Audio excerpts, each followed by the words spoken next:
अस्सलामुअलैकुम। तमाम आलम इस्लाम को मेरा प्यार भरा सलाम। मैं आपका मेज़बान अनवर हुसैन खलीफा, संजरी टूर्स एंड ट्रैवल्स आयोजित गढ़सीसा और आज उर्से पाक 2024 रोआ जागीर की सरजमी पर हजरत सईदा जीजा माँ के उर्से पाक के मौके पर जिस तरह से आज यहाँ का हमारा सफ़र था, उसके मुताबिक हजरत सईदा जीजा माँ के उर्से पाक के मौके पर इंशाल्लाह रोआ जागीर की जो भी दास्तान है मैं आपको बताने की कोशिश करूँगा और बुजुर्गान दीन औलिया कराम वलिया कामिला जीजा माँ के बारे में इस वीडियो में इंशाल्लाह और जिक्र होगा, क्योंकि हर दफ़ा आपकी खिदमत में यहाँ की जो स्टोरी होती है, यहाँ की जो मालूमात होती है, जीजा माँ की जो करामतें हैं, वो मैंने आपको बताने की कोशिश की है। लेकिन आज के वीडियो में कुछ और बताने की कोशिश है। इंशाल्लाह आप ये वीडियो पूरा देखना ताकि आपको भी पता चले कि जीजा माँ सरकार और बुजुर्गान दीन औलिया करामों ने जिस तरह से हिंदुस्तान की सरजमी पर तशरीफ लाए और हिंदुस्तान की सरजमी को उजागर किया, बुजुर्गान दीन औलिया कराम ने जिस तरह से दीन इस्लाम की तबलीग की, उनका मर्तबा क्या था और यहाँ की जो स्टोरी है वो इंशाल्लाह मैं बताने की कोशिश करूँगा। इसमें जिस तरह से राजा रजवाड़ों का ज़माना था और राजा रजवाड़ों का महल था, उसी महल में जो हजारों की तादाद में राजा रजवाड़ों के सामने सिपाही थे, राजा रजवाड़ों में खिदमत करने वाले नौकरशाही थे और बुजुर्गान दीन औलिया करामों ने अकेले में बैठकर दीन इस्लाम की तबलीग की, प्यार मोहब्बत और भाईचारे का संदेश दिया। जिस तरह से बुजुर्गान दीन औलिया करामों ने अपने वतन को छोड़कर प्यार मोहब्बत और भाईचारे का संदेश दिया है, उस पर इंशाल्लाह बात करनी है। आप इस वीडियो में शामिल रहिए, पूरा वीडियो देखना और पूरे वीडियो एंड तक आपको पता चलेगा कि बुजुर्गान दीन औलिया करामों ने किस तरह से दीन इस्लाम की तबलीग की है और राजा रजवाड़ों के ज़माने में हजारों की तादाद में, सैकड़ों की तादाद में उनकी खिदमत में रहने वाले खादीन औलिया करामों ने अकेले में बैठकर खुदा की इबादत की है। तो किस तरह से ये पूरा वीडियो है आपको बताने की कोशिश करूंगा। एक तरफ राजा रजवाड़ों के महल है, दूसरी तरफ बुजुर्गान दीन औलिया करामों के मज़ार पाक है। इंशाल्लाह देखते रहिए। आप हमारे इस चैनल को सब्सक्राइब करें, लाइक करें और शेयर करें ताकि ये वीडियो इंशाल्लाह आपकी खिदमत में पेश करने की कोशिश करूंगा। हाँ दोस्तों, इस तरह से आज आपकी खिदमत में दो पहलू पे बात करनी है। एक पहलू हमारा ये होगा कि ये मज़ार आपको जीजा माँ की नज़र आती है और दूसरा पहलू जो ऊपर की साइड में किले का पूरा नज़ारा बताने की कोशिश करता हूँ दोस्तों। ये है रोआ जागीर का किला है, जो राजा रजवाड़ों के ज़माने में हज़ारों की तादाद में यहाँ राजा के साथ सेनापति और उनके वज़ीर थे और दूसरी तरफ जीजामा सरकार रहमतुल्लाह अलैह अकेले में ज़िंदगी बसर करने वाले महान वलिये कामिला, जो इनका दरबार बताने की कोशिश करता हूँ। हाँ दोस्तों, आज का हमारा जो मौजू है, दो पहलू पे बात करना है जो आपकी नज़र के सामने है। जो हजारों साल पहले जिस तरह से हिंदुस्तान की सरजमी को उजागर करने वाले अल्लाह के वली जिस तरह से बताने जाए तो ख्वाजा गरीब नवाज 850 साल पहले अजमेर की सरजमी पे तशरीफ लाए और उसके बाद साबिर पिया कलियरी आज से 750 साल पहले, महबूब इलाही निज़ामुद्दीन चिश्ती 650 साल पहले और इसी तरह से शहंशाह कच्छ हाजी पीर सरकार 500 साल पहले और इसी तरह से जीजामा सरकार रहमतुल्लाह अलैह तकरीबन 350 या 400 साल पहले रोहा जागीर की सरजमी पे तशरीफ लाए थे दीन इस्लाम की तबलीग के लिए और अपना घर बार छोड़कर अपनी जिंदगी में आसान जिंदगी थी, लेकिन बस खुदा की राह में अपनी जिंदगी वक़्फ़ कर दी।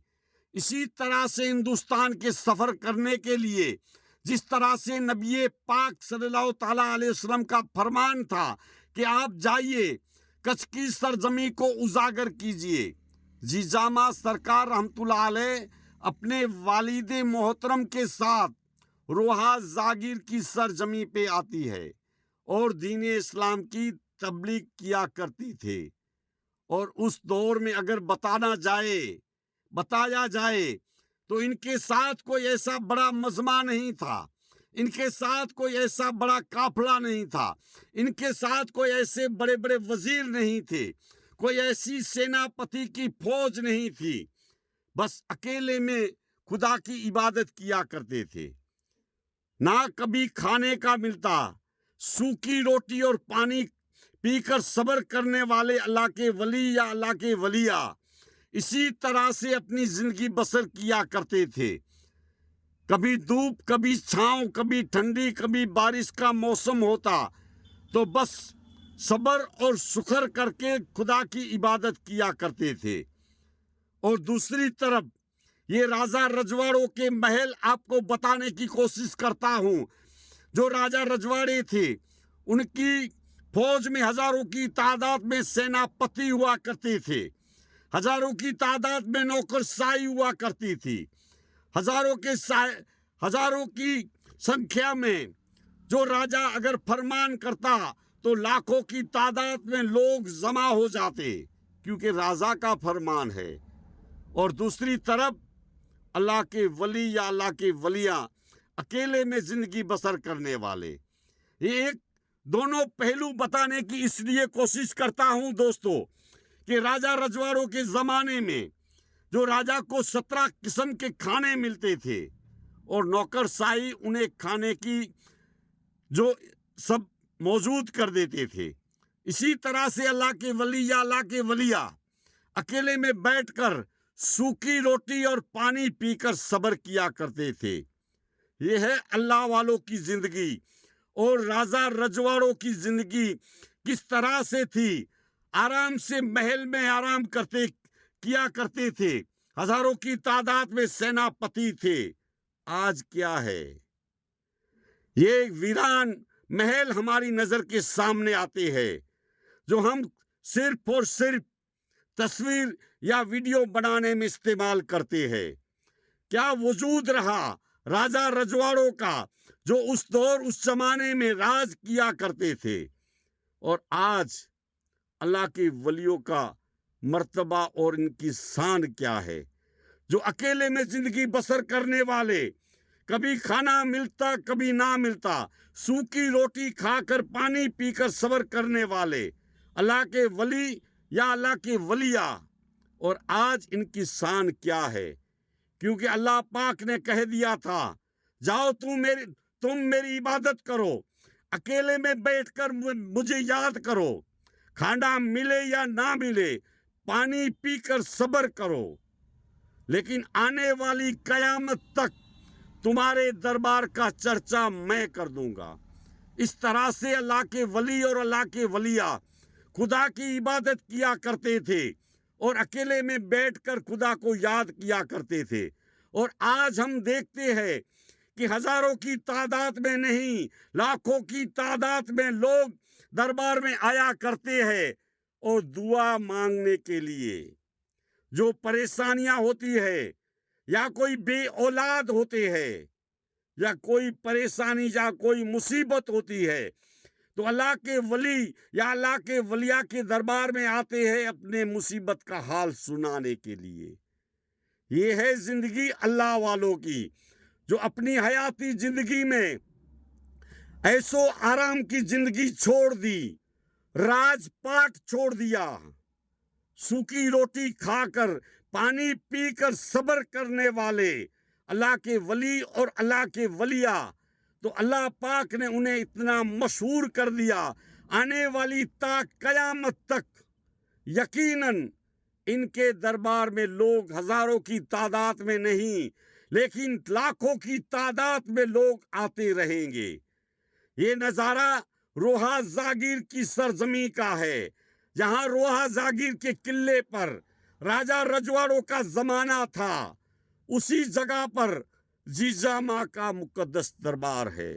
दोनों पहलू बताने की कोशिश मैंने इसलिए की है दोस्तों कि आज के दौर में हम मोबाइल की दुनिया में चलते हैं तो हमें ऐसो आराम की जिंदगी नजर आती है। दूसरी तरफ अल्लाह और अल्लाह के वलिया जिस तरह से अकेले में बैठकर खुदा की इबादत किया करते थे, और आज उनके दरबार में हजारों नहीं सैकड़ों की तादाद में लोग यहाँ आया करते हैं। यो दोनों पहलू आपकी नजर के सामने है। एक तरफ जीजा माँ का दरबार है जो हजारों की तादाद में लोग आते हैं, दूसरी तरफ राजा रजवाड़ों के महल है जो वीरान पड़े हैं, सिर्फ और सिर्फ लोग तस्वीर खिंचवाने में या वीडियो बनाने में इस्तेमाल करते हैं। हाँ दोस्तों, आज का इस जगह का मेरा जो दो पहलू था वो मैंने बताने की कोशिश की है। दोस्तों, आज के दौर में हमें समझना चाहिए, गौर करना चाहिए कि हमें किस तरफ जाना चाहिए, हमारी जिंदगी किस तरफ गुजारनी चाहिए। ये राजा रजवाड़ों के महल और अल्लाह के वलियों के दरबार का महल, ये हमें सोचने की जरूरत है। हाँ दोस्तों, आज आपकी खिदमत में जिस तरह से दोनों पहलू पे नजर की है मैंने बताने की कोशिश की है दोस्तों, थोड़ा हमें सोचना चाहिए ये किस तरह से माहौल है। हाँ दोस्तों, जीजा माँ के मुकद्दस दरबार की मैंने जियारत की और आपको भी ये नज़ारा बताने की कोशिश करता हूँ, और हजारों की तादाद में लोग आज भी यहाँ आया करते हैं। और एक तरफ राजा का महल है जो वीरान नजर आते हैं, सिर्फ और सिर्फ आपकी नज़र के सामने है। आज के लिए इतना ही, दीजिए इजाज़त। मैं आपका मेज़बान अनवर हुसैन खलीफा।